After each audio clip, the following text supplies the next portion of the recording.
Hello everyone, welcome back to our channel. Dear students, in this video lecture we are going to discuss the solutions of exercise 6b. So in this part we are going to discuss the solution of second bit third question. Dear students, in previous video lecture we have discussed the first section in three parts. Exercise 6b, part 1, part 2, part 3. If you do not watch those videos, please do watch after completion of this class. Okay, so here also the concept,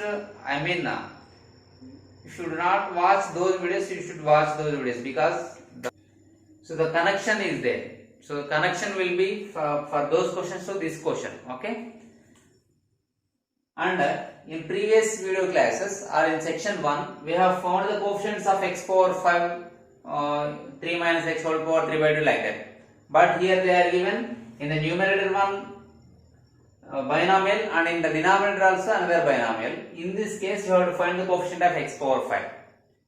So it is little difficult than previous problems. Okay, but it will be very easy if you are perfect those problems. Okay, so that I am requesting you that please do watch those videos also if you do not watch. Okay, so let us discuss the solution of this problem in easy and simple way.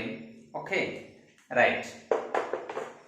See here the given binomial is this one, 1 minus 3x whole square by 3 minus x whole power 3 by 2. In this expansion we have to get the x power coefficient, but it is little difficult by keeping like this. Okay, so ila numerator denominator function difficult kabatti binomial difficult kabatti nenu deenni ila rastunna 1 minus 3x whole square. ఈ denominator లో ఉన్నదాన్ని I am shifting to numerator. Okay, numerator లోకి తీసుకొస్తున్నా, అప్పుడు ఇది ఏమవుతుంది minus 3/8 అవుతుంది, అంతే కదా. So now we have to focus on this because it is 1 minus 3x whole square is very simple because it is in the form a minus b whole square. అది a minus b whole square form లో ఉంది కాబట్టి no problem. కాబట్టి నేను దీన్ని రాస్తున్నా. So a square plus b square minus 2ab అంతే కదా, ఇంటూ దీనిని ఎక్స్పాండ్ చేయాలి. దీన్ని ఎక్స్పాండ్ చేస్తే మనకి ఎన్ని టర్మ్స్ వస్తాయి, ఇన్ఫైనైట్ టర్మ్స్ వస్తాయి. మన ఇన్ఫైనైట్ టర్మ్స్ లో x పవర్ 5 కోఎఫిషియంట్ రాయాలి. అలా రాయాలనుకున్నప్పుడు ఇది ఈ ఫామ్ లో ఉంటే మనకి difficult. So that what I'm going to do, I'm taking 3 common, then it becomes 1 minus x by 3 whole to the power of minus 3 by t whole to the power of minus 3 by 2. As you know this procedure, how to find that particular terms coefficient, particular term యొక్క coefficient ఎలా find out చేయాలో మనం video ఇంతకుముందు video లెక్చర్లో discuss చేశాం కదా. So అదే మాదిరి ఇక్కడ కూడా చేయాలి. సో నేను ఇక్కడ స్టార్ట్ చేస్తున్నా. How to expand it, very simple. See దీన్ని సింప్లిఫై చేస్తే 1 plus 9x square minus 6x వస్తుంది కదా. ఓకేనా, ఇంటూ ఇన్ఫినిట్ టర్మ్స్ వస్తాయి కాబట్టి దీంట్లో మనం r plus 1th term find out చేయాలి. మనం ఫస్ట్ దీన్ని ఇలా రాసుకుంటే మనం సపరేట్ చేస్తే 3 power minus 3 by 2 into 1 minus x by 3 whole to the power of minus 3 by 2 వచ్చింది. అవునా, ఇప్పుడు మనకు కావాల్సింది ఏంటంటే దీంట్లో దీన్ని ఎక్స్పాండ్ చేయాలి కదా. ఈ రెండు ఇది అయిపోయింది, క్లియర్ అయిపోయింది, మనకు నో ప్రాబ్లం. ఇక్కడికి వచ్చేసరికి ఇది మళ్ళా పవర్ మైనస్ 3 by 2 ఉంది. అంటే మీరు అబ్జర్వ్ చేసినట్లయితే ఇది ఏ ఫామ్ లో ఉంది, 1 minus capital X whole to the power of minus p by q form లో ఉంది కదా. మరి దీనిలో r plus 1th టర్మ్ ఏంటి, minus p by q form లో ఉంది. అంటే ఇక్కడ మైనస్ ఉంది, అక్కడ మైనస్ ఉంది. అప్పుడు r plus 1th టర్మ్ ఏంటి, ఆల్రెడీ డిస్కస్ చేసుకున్నాం. రెండు మైనస్లు ఉంటే మనకి ఇక్కడ ఆల్టర్నేట్ సైన్స్ రావు, అన్ని పాజిటివ్స్ వస్తాయి. అలాగే ఇక్కడ నెగిటివ్ రేషనల్ ఇండెక్స్ ఉంది కాబట్టి p plus q q plus 2q అని రాస్తాం కదా. So p into p plus q into p plus 2q into so on p plus r minus 1 into q whole by r factorial. Okay, capital X by q whole to the power of r అని రాస్తాం. ఇది r plus 1th term. మరి దీన్ని expand చేసినప్పుడు ఒక term కూడా చాలా ఉంటాయి కదా, అందుకే మనం ఏం చేస్తామంటే సమ్మేషన్ సైన్ తగిలిస్తాం అన్నమాట దీనికి. Summation of r is equal 0 to infinity. Okay, p into p plus q into p plus 2q into so on p plus r minus 1 into q by r factorial into capital X by q whole power r. Okay, ఇలా రాస్తాం. ఇప్పుడు మనం ఈ value substitute చేస్తాం. ఓకేనా, దీనిలో ఇప్పుడు చూడండి ఇది 1 minus 6x plus 9x square ఒక ఆర్డర్లో రాస్తున్నా ఇంటూ 3 పవర్ మైనస్ 3/2 ఇంటూ దీన్ని రాస్తే summation of r is equal to 0 to infinity. ఇది మొత్తానికి సంబంధించింది, ఇది మొత్తం ఎక్స్ప్రెషన్ కి ఇది కోఎఫిషియంట్ అన్నమాట. ఓకే, ఇప్పుడు p అంటే ఎంత మరి ఇక్కడ 3, q అంటే 2, ఎందుకంటే మైనస్ మైనస్ సరిపోయింది, ఇక్కడ మైనస్ సరిపోయింది. సో p అంటే 3, q అంటే 2 కదా. So 3 into 3 plus 2 into 3 plus 2 into 2 అంటే 4 సో ఆన్. p అంటే ఎంత 3 కదా, ప్లస్ r అంటే మనకి ఇంకా తెలియదు, -1 ఇంటూ q అంటే 2 హోల్ బై r ఫ్యాక్టోరియల్. మనకి ఇది r ప్లస్ 1 టర్మ్తో మనం ఎక్స్పాండ్ చేస్తున్నాం కాబట్టి క్యాపిటల్ X అంటే ఎంత, మైనస్ మైనస్ సరిపోయింది, క్యాపిటల్ X అంటే x/3 whole by q value 2 whole to the power of r. ఇది అన్నమాట. అంటే దీనిలో r వాల్యూ 0 సబ్స్టిట్యూట్ చేస్తే మనకి ఫస్ట్ టర్మ్ వస్తుంది, r వాల్యూ 1 సబ్స్టిట్యూట్ చేస్తే మనకి సెకండ్ టర్మ్ వస్తుంది, r వాల్యూ 2 సబ్స్టిట్యూట్ చేస్తే మనకి థర్డ్ టర్మ్ వస్తుంది, అలా వస్తుంది అనమాట. సో ఇది మొత్తాన్ని ఇన్ఫినిట్ టర్మ్స్ వస్తాయి కాబట్టి నేను r వాల్యూ 0 టు ఇన్ఫినిట్ అని రాశాను. క్లియర్ కదా. అంటే ఇది మొత్తాన్ని సంక్షిప్తంగా అంటే ఒక టర్మ్ లో రాసేసినాం. ఓకేనా, సమ్మేషన్ ఆఫ్ అని పెట్టినాం అన్నమాట. ఇప్పుడు మనకు కావాల్సింది ఏంటి, ఓకేనా, మనకు కావాల్సిన ఇంకా దీన్ని కొద్దిగా సింప్లిఫై చేసి పడేద్దాం. 1 minus 6x plus 9x square into 3 power minus 3/2 into summation of r is equal to 0 to infinity. ఇక్కడ ఏమొస్తుంది 3 into 5 into 7 into so on. ఇదేం 2r మైనస్ 2 వస్తుంది కదా, 2r మైనస్ 2 ప్లస్ 3 అంటే 2r ప్లస్ 1 అంటే కదా. దీన్ని సింప్లిఫై చేస్తే మనకు 2r ప్లస్ 1 వస్తుంది by r factorial into x/6 కదా, ఇది whole to the power of r. ఇప్పుడు గేమ్ స్టార్ట్. మనకు కావాల్సిన x⁵ కోఎఫిషియంట్. x⁵ కోఎఫిషియంట్ ఎట్లా అంటే మనం దీంతో మల్టిప్లై చేయగా x⁵ కోఎఫిషియంట్ రావాలి కదా, మరి అప్పుడు r వాల్యూ ఎంత అవ్వాలి. సింపుల్ చూడండి, ఇక్కడ x⁴ ఎంత ఉంది, r ఉంది కదా. r బదులు నేను 6 సబ్స్టిట్యూట్ చేస్తాను అనుకోండి, అప్పుడు నాకు ఇక్కడ x⁴ అని వస్తుంది. కానీ ఇక్కడ మన కోఎఫిషియంట్స్ లో కూడా x టర్మ్స్ ఉన్నాయి కదా, కాబట్టి ఫస్ట్ మనం ఏం చేద్దామంటే ప్రతి దాంతో మల్టిప్లై చేసుకుంటూ వెళ్దాం. ఓకేనా, ఈ 3 పవర్ మైనస్ 3/2 పక్కన ఉంచేసి 1 ఇంటూ ఇది మొత్తం. ఓకేనా, అప్పుడు ఏమైంది summation of r is equal 0 to infinity 3 into 5 into 7 into so on 2r plus 1 by r factorial into 1/6 power r into x⁴r. Okay, next ఇక్కడ సైన్ ఏముంది, మైనస్ ఉంది, -6x ఇంటూ మళ్ళీ ఇది మొత్తం summation of r is equal 0 to infinity 3 into 5 into so on 2r plus 1 by r factorial into 1/6 power r into x⁴r. ఓకేనా, next plus 9x square into మళ్ళీ ఇది whole term అనమాట రాయాలి. Summation of r is equal to 0 to infinity. నేను direct రాసి చెప్పొచ్చు కానీ మీరు కన్ఫ్యూజ్ అవుతారు కాబట్టి నేనేం రాస్తున్నా అంటే దీన్ని డిస్ట్రిబ్యూటివ్ ప్రాపర్టీ అప్లై చేసి ఎక్స్పాండ్ చేస్తున్నాను. ఓకేనా, so 3 into 5 into 7 so on 2r plus 1 by r factorial into x/6 అంటే x⁴r ఇంటూ 1/6 పవర్ r. మొత్తానికి క్లోజ్ కదా. ఇప్పుడు మనకు కావాల్సిన x⁵ కోఎఫిషియంట్ కదా, ఇక్కడ చూద్దాం. ఓకేనా, ఇక్కడ చూద్దాం 5 రావాలంటే ఇక్కడ దీని పక్కన x టర్మ్స్ ఏమీ లేవు, ఓన్లీ ఇదే కాబట్టి r బదులు ఇక్కడ మనం ఎంత రాయాలి, 5 రాస్తే సరిపోతుంది. అంటే దీనిలో r = 5 రాస్తే సరిపోతుంది కదా, మనకి x⁵ కోఎఫిషియంట్ వస్తుంది. ఇక్కడ ఎంత వాల్యూ r బదులు ఎంత సబ్స్టిట్యూట్ చేస్తే మనకి x⁵ కోఎఫిషియంట్ వస్తుంది. ఈ టర్మ్ చూసుకున్నట్లయితే ఈ టర్మ్ లో ఆల్రెడీ x ఉంది, ఇక్కడ x⁴r ఉంది, అంటే ఇక్కడ x ఉందంటే x⁴1 ఉన్నట్లే కదా. అంటే మనకి x⁵ కోఎఫిషియంట్ రావాలంటే ఇక్కడ x⁵ రావాలంటే ఇక్కడ ఎంత సబ్స్టిట్యూట్ చేయాలి, మనం 4 సబ్స్టిట్యూట్ చేస్తే సరిపోతుంది కదా. 1 + 4 5 అవుతుంది, ఇంకెక్కడ x లేదు. సో ఇక్కడ r బదులు 4 రాయాలి, అవునా. మరి ఇక్కడ r బదులు ఎంత రాయాలి, మనకి x⁵ రావాలంటే ఇక్కడ ఆల్రెడీ x⁴2 ఉంది కాబట్టి ఇంకా 3 అయితే సరిపోతుంది. అంటే x⁵3 రాస్తే x⁴3 into x⁴2 x⁴5. So ఇక్కడ r వాల్యూ 3 రాయాలి, అప్పుడు మనకి సొల్యూషన్ వచ్చేస్తుంది కదా. ఇప్పుడు చూడండి, సో 3 పవర్ మైనస్ 3/2. ఓకేనా, r వాల్యూ 5 సబ్స్టిట్యూట్ చేస్తే అంటే 2 5 10 plus 1, 2 5 10 plus 1 11 వరకు రాయాలి. అంటే 3 into 5 into 7 into 9 into 11 by 5 factorial into 1 by 6 power 5.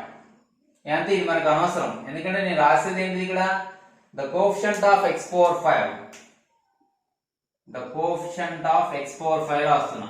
అక్కడ ప్లేస్ లేక నేను ఇక్కడ రాస్తున్నా. the coefficient of x power 5 is ఇది. ఓకేనా, రాయబోయేది అనమాట. మైనస్ ఉంది కాబట్టి మైనస్ 6 ఇంటూ ఇక్కడ 6000 ఎంత సబ్స్టిట్యూట్ చేయాలి, 4 కదా, అప్పుడు 2 4 8 plus 1 9 వరకే వస్తుంది. అంటే 3 into 5 into 7 into 9 వరకు వస్తుంది కదా. So 3 into 5 into 7 into 9 by 4 factorial into 1 by 6 whole power 4. క్లియరా? రైట్. ఇక్కడ 6 రాసుకోవాలి. x power 1 into x power 4 అంటే x power 5. మనకు కావాల్సింది x power 5 కోఎఫిషియంట్ మాత్రమే కాబట్టి x power 5 రాయడం లేదు. నెక్స్ట్ ప్లస్ ఇక్కడ ఆల్రెడీ 9 ఉంది, 9 రాసుకోవాలి. 6000 3 సబ్స్టిట్యూట్ చేయాలి. అంటే 3 2 6 plus 1 7 అంటే 3 5 7 వరకే. మనకి ఇక్కడ వాల్యూ ఎంత వస్తుందో అంతవరకు మనం ఎక్స్టెండ్ చేసుకోవాలి. మనకి 7 వచ్చింది కాబట్టి 3 5 7 తో క్లోజ్ చేయాలి. 3 into 5 into 7 by 3 factorial. ఓకేనా, 3 into 5 into 7 by 3 factorial. Okay, into 1 by 6 whole power 3. ఇది మొత్తానికి కావాల్సిన టర్మ్ ఇది అనమాట. దేన్ని సింప్లిఫై గా వచ్చే ఆన్సర్ మనకు కావాల్సిన ఆన్సర్. మరి ఎట్లా సింప్లిఫై చేయాలి సార్? Very simple. చూడండి, ఆల్రెడీ 3 5 7 by 3 factorial అనేది అన్నింటిలో కామన్ ఉంటుంది కదా. ఎందుకంటే మనం 5 factorial 5 into 4 into 3 factorial రాసుకోవచ్చు కదా. 5 factorial ని 5 into 4 into 3 factorial రాసుకోవచ్చు కదా. 4 factorial 4 into 3 factorial రాసుకోవచ్చు కదా. సో దట్ మనం 3 into 5 into 7 by 3 factorial 1 by 6 whole cube అన్నింటిలో నుంచి కామన్ చేయొచ్చు. అప్పుడు తీస్తే మనకి ఏమొస్తుంది చూడండి, 3 power minus 3 by 2 అనేది అట్లే ఉంటుంది. అది తీసుకొస్తే ఇటు 3 into 5 into 7 by 3 factorial into 1 by 6 whole cube common తీయగా ఇంకేం మిగులుతుంది, ఇక్కడ 3 5 7 పోయింది, 9 into 11 మిగులుతుంది. డినామినేటర్ లో 3 factorial by 5 into 4 ఉంటుంది. ఇంటూ ఇక్కడ ఆల్రెడీ 1 by 6 whole cube తీసాం కాబట్టి ఇంకా 1 by 6 whole power 2 ఉంటుంది. ఓకేనా, మైనస్ తర్వాత ఇక్కడ చూస్తే 3 5 7 by 3 factorial తీసేస్తాం, ఇంకేముంటుంది 6 ఉంటుంది. ఓకేనా, ఇక్కడ 9 ఉంటుంది బై 4 ఉంటుంది. ఇక్కడ 1 by 6 whole power 1 ఉంటుంది, ఎందుకంటే 1 by 6 whole cube ఆల్రెడీ తీసేసాం కామన్. నెక్స్ట్ ప్లస్ ఇక్కడ ఓన్లీ 9 మాత్రమే ఉంటుంది. క్లియర్? ఓన్లీ ఇక్కడ 9 మాత్రమే ఉంటుంది, ఎందుకంటే ఇది మొత్తం కామన్ తీసుకున్నాం, ఇక్కడ రాసేసాం. ఓకేనా, ఇది మొత్తానికి కోఎఫిషియంట్ అనమాట. ఇప్పుడు దీన్ని సింప్లిఫై చేస్తే మనకు అయిపోతుంది కేల్కర్. ఇక్కడ చూసుకున్నది ఇక్కడ 6 6 క్యాన్సిల్ అయింది. ఓకేనా, ఇక్కడ 1 by 36 వస్తుంది. ఇక్కడ 1 by 36 వస్తే అంటే 1 by 6 హోల్ స్క్వేర్ అంటే 1 by 6 into 1 by 6 గా రాయొచ్చు కదా. ఓకేనా, 1 by 6 into 1 by 6 గా రాయొచ్చు కదా. అది ఇంక ప్లేస్ లేదు కాబట్టి ఇక్కడ స్టెప్ ని కంప్లీట్ చేసేస్తున్నాం. 3 2 3 3 కదా. ఎల్సిఎం చేసేద్దాం. ఇప్పుడు 3 power minus 3 by 2 రాయొచ్చు, 1 by 3 cube whole power 1 by 2 రాయొచ్చు. ఈ 3 5 7 by 3 factorial అంటే ఇక్కడ మళ్ళా 3 factorial అంటే 3 into 2 వస్తుంది కదా, అంటే 3 3 క్యాన్సిల్ అవుతుంది. దాన్ని సింప్లిఫై చేస్తే 3 into 5 into 7 by 3 into 2 into 1 into 1 by 6 whole cube అంటే 1 by 6 into 1 by 6 into 1 by 6 కదా. ఇంక ఇక్కడ ఏం మిగిలింది, 3 11 33 by, అవునా, మళ్ళీ ఇక్కడ 3 టేబుల్ కొట్టుకుపోతుంది కదా, 3 2 6 కదా. ఓకేనా, అప్పుడు 11 by 5 4 20 24 80. సో 11 by 80 ఉంది ఇక్కడ. సో 11 by 80 అర్థమవుతుంది కదా. 11 by 80 minus 9 by 4 plus 9, 9 by 4 plus 9. దీన్ని సింప్లిఫై చేయాలి. ఇప్పుడు ఎల్సిఎం చేస్తే మనకి ఎంత వస్తుంది, 80 కదా ఎల్సిఎం. ఇక్కడ 84 by 1 ఉన్నట్లు. ఇప్పుడు 80 ఎల్సిఎం వస్తే అప్పుడు ఏం రాస్తాం మనం, ఇక్కడ ఏమైనా క్యాన్సిల్ అయ్యి ఉన్నాయా, 3 3 క్యాన్సిల్ అవుతుంది. సారీ 3 3 క్యాన్సిల్ అవుతుంది, 3 2 కాదు, 3 3 క్యాన్సిల్ అవుతుంది. ఓకేనా, అది అట్లా ఉంచేసేయండి. ఇక దీన్ని సింప్లిఫై చేస్తే 3 క్యూబ్ అంటే 27 కదా. అంటే 1/27 అంటే 9 3 జా రాయొచ్చు. 9 into 3 whole power 1/2 into 5 into 7 ఎంత 35/2 into 1 అంటే 2a, ఇది 2 into 1, 2 into 6 12, 12 into 6 6 are 36. ఓకేనా. ఇంకేం మిగిలింది అక్కడ 80 LCM కదా, 80 LCM కదా, అంటే ఇది 80 టైమ్స్ అంటే 1 టైము, 20 టైమ్స్ అంటే 180 వస్తుంది. ఇది 80 టైమ్స్ కాబట్టి 720 వస్తుంది. నేను ఎల్సిఎం చేశాను. ఓకేనా, నేను ఎల్సిఎం చేశాను. ఓకేనా. ఇప్పుడు దీన్ని సింప్లిఫై చేస్తే మనకి ఏమొస్తుంది బేటా, ఇదేమో 9 power 1/2 అంటే 3 వస్తుంది, అంటే 1/3 √3 మిగులుతుంది ఇక్కడ. నెక్స్ట్ ఇక్కడ 35 into 35/12 into 36 ఇంటూ దీని ఏకదం సింప్లిఫై చేస్తే మనకి 720 + 11 ఎంత 731. 731 లో నుంచి 180 తీసేయాలి. తీస్తే మనకి 1, 13 లో నుంచి 8 పోతే 5, 6 లో నుంచి 1 పోతే 5 ప్లస్ 551 వస్తుంది కదా. ప్లస్ 551 బై ఎల్సిఎం అంతా 80 కదా, సో 80 రాస్తాం. ఇప్పుడు ఏమైనా ఛాన్సెస్ ఉన్నాయా, క్యాన్సిల్ అయ్యే ఛాన్సెస్ ఉన్నాయా? ఉన్నాయి. ఇక్కడేమో 5 7 జా 35, ఇక్కడ 5 16 జా 80 కదా. దీన్ని ఫైనల్ గా మల్టిప్లై చేస్తే 7 1 జా 7, 7 5 జా 35, 7 5 జా 35 and 3 380 38 హోల్ బై ఇక్కడ మీరు చూసుకున్నట్లయితే ఆ √3 అట్లా ఉంచండి. ఇప్పుడు ఇది 36 కదా, ఇది 3, 12 into 16 ఏమైనా 4 into 4 రాయొచ్చు కదా. సో 12 అట్లా రాయండి. ఇంటూ 36 ని 6 into 6 గా రాశాను, ఇంటూ 16 ని 4 into 4 గా రాశాను, ఇంటూ అక్కడ 3 మిగిలింది. ఓకేనా, అక్కడ 3 మిగిలింది కదా. 36 ని 6 ని 6 రాశాను, 16 ని 4 into 4 గా రాశాను, ఇంటూ 3. ఇప్పుడు చూసుకున్నట్లయితే మనకి ఇక్కడ 6 4 3 జా 12 కదా, అవునా. దీంట్లో నుంచి కూడా 6 2 జా 12 రాయొచ్చు, మళ్ళీ 6 2 జా 12 రాయొచ్చు. మొత్తానికి ఇది ఒక 12 2 12 3 12s ఉంటాయి, అవునా కదా. మొత్తాన్ని నేను ఎలా రాయొచ్చు అంటే 12 క్యూబ్ గా రాయొచ్చు. 12 into 12 into 12 1728 వస్తుంది. కాబట్టి నేను ఫైనల్ గా ఈ స్టెప్ నేను ఇక్కడ రాస్తున్నా. అదేంటంటే 3857 by 3857 by √3 into 12 to the power of 4 అని రాయొచ్చు. ఇది final answer, √3 into 12 to the power of 4. ఎందుకంటే మనకి 4 4 16 16 3 48, 48 into 36 మల్టిప్లై చేస్తే మనకి 1728 వస్తుంది. 6 8 48, 6 4 24 plus 4 28. ఇప్పుడు 3 తో మల్టిప్లై చేస్తే 3 8 24, 3 4 12 plus 2 14. సో మీరు యాడ్ చేస్తే 1728 వస్తుంది. మనకి రామానుజన్ నెంబర్ లో 1728 ప్లస్ 1729 12 క్యూబ్ ప్లస్ 1 క్యూబ్ గా రాయొచ్చు నేర్చుకున్నాం కదా. సో అట్లా ఈజీగా 12 క్యూబ్ అని రాయొచ్చు. 12 క్యూబ్ అంటే ఆల్రెడీ 12 ఉంది, 12 power 4 కేల్కతా. సో మనకు కావాల్సిన ఆన్సర్ ఏంటి, ఇది final answer is this one. So ఈ విధంగా మనం ఫైండ్ అవుట్ చేయొచ్చు మై డియర్ స్టూడెంట్స్. సో ఇది 1-2 సార్లు ప్రాక్టీస్ చేయండి. ఇది ఐపీఈలో కంటే మన కాంపిటేటివ్ ఎగ్జామ్స్ లో ఇంకా బాగా ఇంపార్టెంట్. నేర్చుకుని ఉంటే ఎందుకైనా మంచిది. ఇది 7 మార్క్స్ క్వశ్చన్ ఫర్ ఐపీఈ. అదే మెయిన్స్ అయితే 4 marks question. Okay, thank you. మీకు అర్థమైంది అనుకుంటాను. ఏమైనా డౌట్స్ ఉంటే కామెంట్ సెక్షన్ లో కామెంట్ చేయగలరు. Thank you very much.